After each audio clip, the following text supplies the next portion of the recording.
Hello friends, സച്ചിനും ഡേവിഡിനും ചെമ്മനപ്പൂർ ഇന്നത്തെ വിശേഷങ്ങളിലേക്ക് ഏവരെയും സ്വാഗതം ചെയ്തു. ഈ ചാനൽ ആദ്യമായിട്ട് കാണുന്ന ആരെങ്കിലും ലൈക്ക് ചെയ്ത് സബ്സ്ക്രൈബ് ചെയ്ത് കാണാൻ വേണ്ടി ഒരു കൂടി ഓർമ്മിച്ചുകൊണ്ട് നമ്മൾ വീഡിയോയിലേക്ക് കിടക്കാം.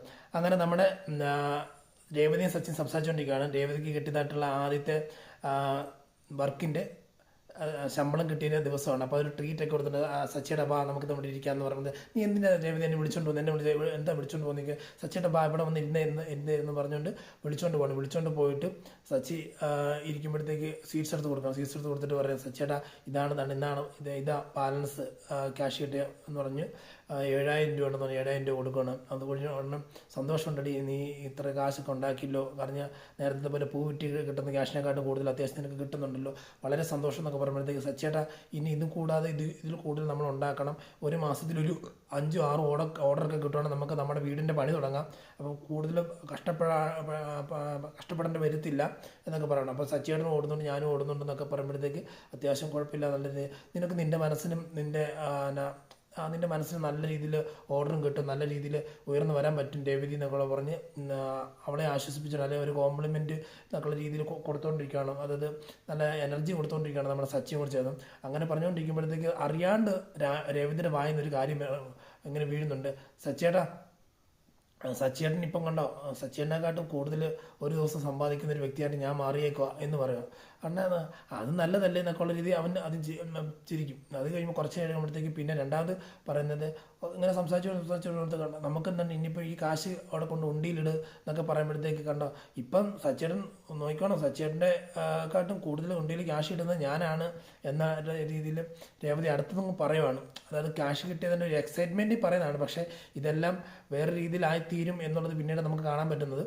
അത് കാര്യം എന്ന് പറഞ്ഞു കഴിഞ്ഞാൽ ഇത് ഇന്ന് വരെ സച്ചി അങ്ങനെ നെഗറ്റീവായിട്ട് എടുത്തിട്ടില്ല. അപ്പം ഇതെല്ലാം കണ്ടുകൊണ്ടിരിക്കുന്ന ഒരു വ്യക്തിയുണ്ട് നമ്മുടെ അറിയാലോ, ആ വീട്ടിലെ മെയിൻ താരം അസൂയയുടെയും കുശുമ്പിൻ്റെയും എല്ലാത്തിൻ്റെ മെയിൻ താരം നമ്മുടെ ചന്ദ്രമതിക്ക് കാശുള്ള മരുമക്കളെ അല്ല കൂടുതൽ എപ്പോഴും പ്രാധാന്യത്തോടെ കാണുന്നത്. നമ്മുടെ ചന്ദ്രമതി ഇവളെ അങ്ങനെ കാണുന്നില്ല, രേവതി കാണും. അപ്പോൾ രേവതി ഒന്ന് കിട്ടാൻ വേണ്ടി കാത്തിരിക്കുകയാണ്. അങ്ങനെയൊക്കെ വീണ് കിട്ടിയ ഒരു അവസരമാണ്, അത് തന്നെ വിനിയോഗിക്കാൻ ഉദ്ദേശിച്ചു. അപ്പം രേവതിയും സച്ചി സംസാരിച്ചിരുമ്പോൾ സച്ചി പറഞ്ഞ് എന്നാൽ കൊണ്ട് ഇതിട്ടേക്ക് എന്നൊക്കെ പറഞ്ഞ് ഇങ്ങനെ വിടുമ്പോഴത്തേക്ക് അപ്പോൾ രേവതി ലാസ്റ്റ് പറയുന്നത്, സച്ചിയുടെ മേലെ ടെറസിൽ തുണി കിടപ്പുണ്ട്, തുണി അലക്കിയിട്ട് വിരിച്ചിട്ടുണ്ട്, അത് വരുമ്പോഴത്തേക്ക് എടുത്തുകൊണ്ട് വരണമെന്ന് പറഞ്ഞു. അത് ശരി, എടുത്തുകൊണ്ട് വന്നേക്കാന്ന് പറഞ്ഞു. അതായത് ഭാര്യ ഭർത്താവ് അത്ര അണ്ടർസ്റ്റാൻഡിങ് ഒക്കെ ആയതുകൊണ്ടാണല്ലോ അങ്ങനെ ചെയ്യുന്നത്.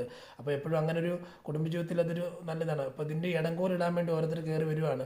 അതിൻ്റെ ആദ്യപടിയാണ് നമ്മുടെ ചന്ദ്രമതി ഇങ്ങനെ അപ്പോൾ ചന്ദ്രമതി ഇറങ്ങി വരും. രേവതി പോയിക്കൊണ്ടിരുന്നു. ചന്ദ്രമതി ഇറങ്ങിയത്, എന്താടാ നിന്റെ ഭാര്യയ്ക്ക് ഇപ്പോൾ വില പോലും ഇല്ലാതായിട്ടുണ്ടെന്ന് നിങ്ങളെന്താ ഈ പറഞ്ഞുകൊണ്ടിരിക്കുമ്പോൾ പറയാം. അല്ല, നേരത്തേക്കാണെന്നുണ്ടെങ്കിൽ നിന്റെ ഭാര്യ എന്നാ പറഞ്ഞാലും കേൾക്കും, നീ പറഞ്ഞ എന്നാലും കേൾക്കും, ഭയങ്കര ഐശ്വര്യവും കുടുംബ കുത്തവിളക്ക് അല്ലെങ്കിൽ കുടുംബ കുലസ്ത്രീ എന്നൊക്കെ പറയത്തില്ല, അങ്ങനെയൊക്കെ ഒരു പെണ്ണാണ്. ഇപ്പോൾ അവൾ നിന്റെ മേൽ അധികാരം കാണിച്ചു തുടങ്ങി. എന്നെ നിങ്ങൾ പറയുന്നത്, അവൾ ആദ്യം പറയുന്നത് നിന്നെക്കാട്ട് ശമ്പളം കൂടുതലുണ്ടെന്ന്, നിന്നെക്കാട്ട് ഒരു ദിവസം ശമ്പളം കൂടുതൽ കിട്ടുമെന്ന് പറയുന്നത്, പിന്നെ പറയുന്നത് ഉണ്ടിയിൽ കാശ് കൂടുതൽ അവളാണ് കൂടുതൽ ഇടുന്നത്. അപ്പം നിനക്ക് ഇവിടെ സ്ഥാനമൊന്നുമില്ല, അപ്പം നീ ഉണ്ടാക്കുന്ന കാശൊക്കെ ഇവിടെ നീ അപ്പം നിനക്ക് ഇവിടെ വില ഇല്ലാണ്ടായിക്കൊണ്ടിരിക്കുകയാണല്ലോ. കാരണം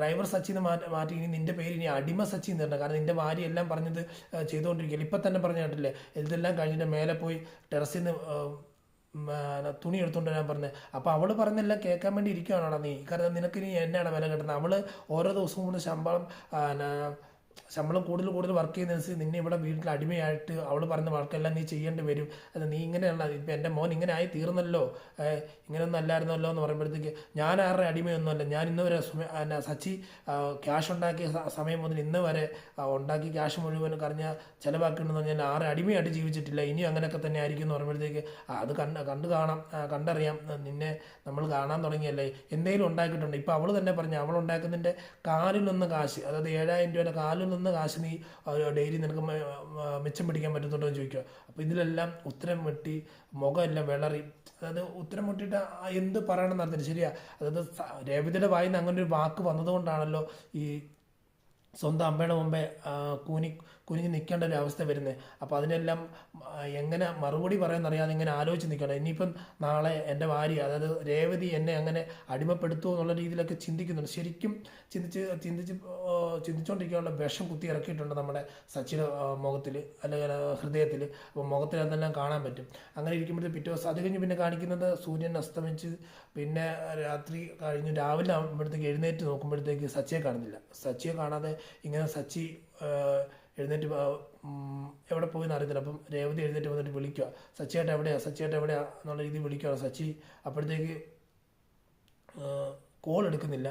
പിന്നെ വീട്ടിലൊക്കെ അന്വേഷിച്ചിട്ട് ഇങ്ങനെ കാണുന്നില്ല. അപ്പോഴത്തേക്ക് പുറത്തിറങ്ങി വന്നിട്ട് ചോദിക്കുക അച്ഛ. അപ്പം രവീന്ദ്രൻ വരുന്നുണ്ട്. രവീന്ദ്രൻ വന്നിട്ട് ചോദിക്കുക അച്ഛനെവിടെയാ, അച്ഛനെവിടെയല്ല അച്ഛ സച്ചിയേട്ടനെ കണ്ടോ എന്ന് പറയുമ്പോഴത്തേക്ക് മോളെ ഞാൻ വാക്കിങ്ങിന് പോയപ്പോഴത്തേക്ക് ജോഗിങ്ങിന് രാവിലെ പോയപ്പോൾ തന്നെ സച്ചിയേട്ടനെ വിളിച്ചു. അല്ല സച്ചിനല്ല, ഞാൻ ഈ കാറ് കണ്ടില്ല. സച്ചി അപ്പോഴേ നേരത്തെ പോയി രാവിലെ വെളുപ്പിന് ഏതൊരു ഓട്ടം കിട്ടി പോയിട്ടുണ്ടെന്ന് തോന്നുന്നു എന്ന് പറയുമ്പോഴത്തേക്ക് ആണോ അച്ഛാ, ആണോ ശരി, എന്നാലും എന്നോട് പറയാണ്ട് പോയല്ലോ, എന്നാ സംഭവം എന്ന് അറിയത്തില്ലോ എന്നൊക്കെ പറഞ്ഞ് ഇങ്ങനെ ആലോചിച്ച് ഇങ്ങനെ നിൽക്കുമ്പോഴത്തേക്ക് ചന്ദ്രമതി അടുത്ത് ചാടി വരിക. ചന്ദ്രമതി എന്ന് വെച്ചാൽ ഡീ നീ എന്താ ആലോചിച്ചുകൊണ്ടിരിക്കുന്ന ചോദിക്കുമ്പോഴത്തേക്ക് ഒന്നും മിണ്ടുന്നില്ല. ഉടനെ രേവതി പറയുക, രേവതി ഇങ്ങനെ പറയുക,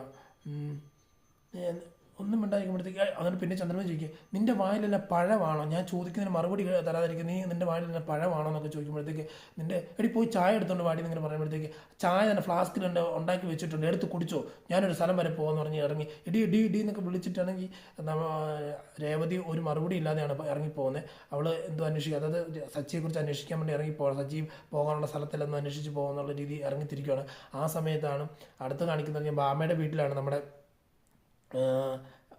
ചന്ദ്രമതി പോകുമ്പോഴത്തേക്ക് ചന്ദ്രമതി നോക്കുമ്പോഴത്തേക്ക് ബാമയുടെ വീട്ടിൽ ചെല്ലുമ്പോഴത്തേക്ക് ഇതാണ്ട് ഒരു ഫോട്ടോ ഇരിക്കുമ്പോൾ തന്നെ കലിച്ച് തുള്ളും. അതുകൊണ്ട് ബാമേ ആ ഫോട്ടോ എടുത്ത് ഈ ഫോട്ടോ ആരോട് ഇവിടെ വെച്ചെന്ന് ചോദിക്കുമ്പോഴത്തേക്ക് ഈ ഫോട്ടോ മേടിച്ചിട്ട് ബാമ പറയാം എടി ഇത് അറിയത്തില്ലയോ, അത് ശക്തി കൂടിയ ദൈവമാണ്, അതായത് കണ്ണേറമ്മ. ഇപ്പോൾ ഈ ഭയങ്കര പ്രചാരം. ഞാൻ ഈ മാർക്കറ്റിൽ പോയിട്ട് വന്നപ്പോൾ ഒരെണ്ണം മേടിച്ച് നമ്മുടെ വീട്ടിൽ യാതൊരു രീതിയിലും കണ്ണും കാര്യങ്ങളൊന്നും പിടിപെടാൻ പാടില്ല, ആരും നമ്മളെ ദൃഷ്ടിനോഷ്ടം കൊണ്ട് നശിപ്പിക്കാൻ പാടില്ല, ഞാനിനി ഒത്തിരി പ്രശ്നങ്ങൾ നേരിട്ടുകൊണ്ടിരിക്കുമല്ലെന്ന് പറയും. എടി നീ ആ ഫോട്ടോയിലൊന്ന് സൂക്ഷിച്ച് നോക്കടി മാമ എന്നൊക്കെ പറയുമ്പോഴത്തേക്ക് സൂക്ഷിച്ച് നോക്കുമ്പോഴത്തേക്ക് എടി അത് എൻ്റെ ഫോട്ടോ അല്ലേ, എൻ്റെ മുഖമല്ലേ, അതേ ആ പിഴച്ച പെണ്ണ്, അവളുടെ പേര് വർഷ ഇത് ഒന്ന് തലയിൽ മാവ് ഇട്ട് വീണപ്പോഴത്തേക്ക് പെട്ടെന്ന് ഫോട്ടോ എടുത്തിട്ട് അവൾ സ്റ്റാറ്റസ് ഇട്ട് അതേ ഇത് ഒരുത്തൻ പുറത്ത് എടുത്തിട്ട് ഡിസൈൻ ചെയ്തിട്ട് പബ്ലിഷ് ചെയ്ത അതാ ഇങ്ങനെ ആയിത്തീർന്നത്. എൻ്റെ ഫോട്ടോ നീ എടുത്ത് മാറ്റി വലിച്ചെറിയെന്ന് പറയുമ്പോഴത്തേക്ക് ബാമ പറയും എൻ്റെ ദൈവമേ ഞാൻ ഇനി കളഞ്ഞേക്കവേ, ഒന്നത് ഒത്തിരി നാൾ കൂടി പിണക്കം മാറി നീ വന്നേക്കുക, അതുകൊണ്ട് ഇനിയിപ്പം അങ്ങനെ പോകണ്ട, നീ ഇവിടെ നിൽക്കി, ഞാനിപ്പോൾ കൊണ്ട് കളഞ്ഞേക്കാന്നുള്ള രീതി പറയുവാണ്. അത് കഴിഞ്ഞാൽ പിന്നെ കാണിക്കുന്ന സീൻ അപ്പോഴത്തേക്കും ബാമ ചോദിക്കുന്നുണ്ട് എന്നാണ്ട് വിശേഷം എന്നൊക്കെ ചെയ്യുമ്പോഴത്തേക്ക് എടി വളരെ സന്തോഷകരമായിട്ടുള്ള കാര്യം പറയാൻ വേണ്ടി വന്നത്, എൻ്റെ മോൻ സുധിയില്ലേ, സുധി 3 കോടി രൂപ ആസ്തിയുള്ള ഒരു വലിയ വീട് മേടിക്കാൻ പോവുക, ഒരു രക്ഷയില്ല, ഞാനിനി അങ്ങോട്ട് താമസം മാറുന്നത്, ഇനി നിൻ്റെ ഈ വീടിനെക്കാട്ടും എൻ്റെ ആ വീടിനെക്കാട്ടൊക്കെ വലിയ വീടാണ് അത്, ഇനിയിപ്പോൾ എനിക്ക് ഇങ്ങോട്ട് വരേണ്ടി വരത്തില്ല, ഞാൻ എൻ്റെ അവിടെ നിന്നുള്ള താമസം മാറുക, ഞാനിനി അങ്ങോട്ട് പോയി താമസിക്കുമ്പോഴനുസരിച്ച് ഞാനിനി സ്കൂൾ മാറ്റാൻ പോവുക എന്നൊക്കെ പറയാം, അതായത് ഡാൻസ് ക്ലാസ്സൊക്കെ അങ്ങോട്ട് മാറ്റാൻ പോകുമ്പോഴത്തേക്ക് ഇവിടെ ചോദിക്കുന്നുണ്ട് നീ അവിടെ പോയിട്ട് എന്നെ എടുക്കാനാണ്, കാരണം ഇവിടെ പിള്ളേരില്ല, ഇനി അവിടെ പോയിട്ട് സുധിയും കുറിച്ച് ജോലിക്ക് പോയി കഴിഞ്ഞാൽ നീ അവിടെ ഒറ്റയ്ക്ക് ഇരുന്ന് പുഴുങ്ങാനാണെന്നൊക്കെ ചോദിക്കുന്നുണ്ട്. എന്നിട്ട് പറയാം എന്തായാലും കുഴപ്പമില്ല, ഞാൻ പുതിയ വീട്ടിലേക്ക് മാറുമെന്നൊക്കെ പറഞ്ഞു. അത് കഴിഞ്ഞ് പിന്നെ കാണിക്കുന്ന സീൻ എന്ന് പറയുമ്പോൾ നമ്മുടെ രേവതിയും ശരത്തും കൂടി ചേർന്ന് സ്കൂട്ടിയിൽ രാത്രി ഓടിക്കൊണ്ടിരിക്കുക, സച്ചി എവിടെ എന്നൊക്കെ ചോദിക്കും. അത് കഴിഞ്ഞ് പെട്ടെന്ന് ഒരിടത്ത് നിർത്തി കഴിയുമ്പോഴത്തേക്കും ശരത്തിനോട് പറയും ഇവിടെ ഇറങ്ങിക്കുമെന്ന് പറയുമ്പോഴത്തേക്ക് ശരത്ത് പറയും ചേച്ചി നിങ്ങളുടെ വല്ല വിഷയമുണ്ടോ, ഒരു വിഷയമില്ലല്ലോ, ഞങ്ങൾ ഇന്നലെ എല്ലാം സംസാരിച്ചിട്ട് ഇറങ്ങി പോകുന്നതാണ്, പിന്നെ സച്ചേട്ടൻ ഇന്ന് രാവിലെ ആയപ്പോഴത്തേക്ക് ഞാൻ അറിയാൻ തന്നെ ഇറങ്ങിപ്പോയി, ഞാൻ ഇനിയിപ്പോൾ എന്നാ ചെയ്യാനാ ശരത്തെന്ന് ചോദിക്കുമ്പോഴത്തേക്ക് സച്ചേട്ടൻ വരുമ്പോഴത്തേക്ക് അല്ലെങ്കിൽ സച്ചേട്ടൻ ഞാൻ അന്വേഷിക്കുന്നുണ്ട്, സച്ചേട്ടൻ വരുമ്പോഴത്തേക്ക് അല്ലെങ്കിൽ കാണുവാണെങ്കിൽ ഞാൻ ചേച്ചി വിളിച്ച് പറയാം, സച്ചേട്ടൻ അവിടെ വരുമ്പോഴത്തേക്കും വിളിക്കണമെന്ന് പറഞ്ഞ് ശരി ചേച്ചി എന്ന് പറയും. അത് കഴിഞ്ഞ് തന്നെ ശരി ശരത്തേ എന്നൊക്കെ പറഞ്ഞു. അത് കഴിഞ്ഞ് തന്നെ പിന്നെ വീട്ടിൽ ചെല്ലുമ്പോഴത്തേക്ക് രവീന്ദ്രൻ ഇവിടെ ഇങ്ങനെ വിഷമിച്ചിരിക്കുമ്പോൾ രവീന്ദ്രൻ ചോദിക്കും എന്നെ മോളെ കാര്യങ്ങൾ ചോദിക്കുമ്പോഴത്തേക്ക് സച്ചേട്ടനെ കണ്ടില്ല, സച്ചേട്ടൻ എവിടെ പോയെന്ന് അറിയത്തില്ല, സച്ചേട്ടൻ ശരിക്കും പറയാണ്ട് പോകുന്നതല്ല, പക്ഷേ ഇതെന്നെ ഇങ്ങനെ സ്വഭാവം കാണിച്ചതെന്ന് അറിയത്തില്ല, വിളിച്ചിട്ടാണ് സ്വിച്ച് ഓഫ് എന്നൊക്കെ പറയും. അത് കഴിഞ്ഞോടെ ശരിയാണല്ലോ അവനങ്ങനെ പോകുന്നല്ലോ, അപ്പോൾ നീ പോയി കഴിച്ചിട്ട് കിടക്കുമ്പോൾ ഇല്ല അച്ഛാ ഞാൻ സച്ചേട്ടൻ വന്നിട്ട് കഴിക്കുന്നുള്ളൂ പറയും. അതിങ്ങനെ രവിയോട് പറയും അച്ഛ ഉറങ്ങിക്കോ എന്ന് പറയുമ്പോഴത്തേക്ക് അച്ഛൻ കഴിച്ചാണോ ഉറങ്ങിക്കോ എന്ന് പറയും. ഇല്ല മോളെ അവൻ വന്നിട്ട് ഉറങ്ങത്തുള്ളൂ എന്ന് പറഞ്ഞ് ഇങ്ങനെ എനിക്ക് രണ്ടുപേരും വിഷമിച്ച് നിൽക്കുമ്പോഴത്തേക്ക് സച്ചി പെട്ടെന്ന് വന്ന് അപ്പം രേവതിക്കൊരു കോള് വരുന്നുണ്ട്, അതായത് ലക്ഷ്മി അവരുടെ അമ്മ വിളിച്ചിട്ട് പറയുകയാണ് മോളെ സച്ചി. അപ്പോൾ പെട്ടെന്ന് എക്സൈറ്റ്മെൻറ്റ് എന്ന സച്ചിയേട്ടൻ്റെ കോൾ എന്നുള്ള രീതിയിലാണ് പെട്ടെന്ന് പേഴ്സ് തുറക്കുന്നത്. പക്ഷെ അപ്പോഴേ രവീന്ദ്രജിക്ക് ആരാൻ ചോദിക്കുമ്പോൾ അമ്മയെ വിളിക്കുന്നു പറയുമ്പോൾ ഇപ്പോൾ സംസാരിക്കുമ്പോൾ ഇല്ലാമ്മ വേറെ വിഷയമൊന്നുമില്ല, ഞങ്ങളുടെ വിഷയമൊന്നുമില്ല, പക്ഷേ സച്ചിയേട്ടൻ ഓട്ടം പോയതാണെന്ന് തോന്നുന്നു, ഇതുവരെ വന്നില്ല, എന്നാലും കുഴപ്പമില്ല വരും, ഞാൻ വരുമ്പോഴത്തേക്ക് ഇൻഫോം ചെയ്യാന്നുള്ള രീതിയിൽ പറയുന്നുണ്ട്. അത് കഴിഞ്ഞാൽ പെട്ടെന്ന് സച്ചി വണ്ടിയായിട്ട് വന്നു കഴിയുമ്പോഴത്തേക്ക് പക്ഷെ എല്ലാവരും ഓർക്കുന്നു, അതായത് ഞാൻ ഒരു പ്രതീക്ഷിച്ച ഒരു കാര്യമാണ് സച്ചി നല്ല പൂസായിട്ട് വരത്തുള്ളൂ. പക്ഷേ നോർമലായിട്ട് കയറി വരുമ്പോഴത്തേക്ക് ഇവിടെ പോയി കയറുന്നുണ്ട്, അച്ഛൻ നല്ലൊരു ലോങ് ഓട്ടം ഉണ്ടായിരുന്നു. നിനക്കെന്താ അവന് പറയത്തില്ല, നിന്നെ ഇവിടെ കാത്തിരിക്കുന്ന ഒരു പെങ്കൊച്ചില്ല, ഞാൻ ഇവൻ്റെ ഇവിടെ എന്നെ ടെൻഷൻ അടിച്ച്, നിനക്കെന്നാ ഒരു ചിന്തയില്ല, നിനക്കെന്നെ എപ്പോഴും ഒരു ബോധമില്ലാത്ത രീതിയിൽ ഇങ്ങനെ പെരുമാറുന്നെന്ന് പറഞ്ഞിട്ട് ഒരു അടിയൊക്കെ വെച്ച് കൊടുക്കുന്നുണ്ട്. തന്നെ നിന്നെ പ്രതീക്ഷിക്കുന്ന കൊച്ചു, ആ കൊച്ചി ഇത്ര നേരം രാവിലെ മുതൽ ഇത്ര നേരമായിട്ടൊന്നും കഴിച്ചു പോലുമില്ല എന്ന് പറയുമ്പോഴത്തേക്ക് രേവതി ഇങ്ങനെ തിരിഞ്ഞ് നോക്കുന്ന ഒരു സീനുണ്ട്. കാരണം ഒരു നല്ലൊരു റൊമാൻസ് സീനാണത്. കാരണം അത്രയും കാത്തിരിക്കുന്നത്, തൻ്റെ ഭാര്യ തനിക്ക് വേണ്ടി കാത്തിരിക്കുക എന്ന് പറയുമ്പോഴത്തേക്ക് ഏതൊരു ഹസ്ബൻഡും ആഗ്രഹിക്കുന്ന ഒരു സിറ്റുവേഷനാണ്. അപ്പം ആ ഒരു സിറ്റുവേഷൻ കാണുമ്പോഴത്തേക്ക് ഹസ്ബൻഡ് അവളോട് ഭയങ്കര ഒരു എന്തെന്നില്ലാത്തൊരു സ്നേഹം തോന്നുന്നൊരു സാഹചര്യമാണ്. അത് കാണുമ്പോൾ അത് നിങ്ങൾ കണ്ടു തന്നെ അറിയണം. അത് എനിക്കൊരു സെൻറ്റിമെൻറ്റിലൊരു ഫീൽ അടിച്ചു. നിങ്ങളത് കണ്ട് നല്ലൊരു എക്സൈറ്റ്മെൻറ്റിലേക്ക് കടക്കാൻ വേണ്ടി നിങ്ങളെയും ക്ഷണിച്ചുകൊണ്ട് ഈ വീഡിയോയിൽ നിന്ന് ഇന്നത്തെ വിശേഷങ്ങൾ എന്ന് ഇവിടെ പറയുന്നു. Signing off. Thank you.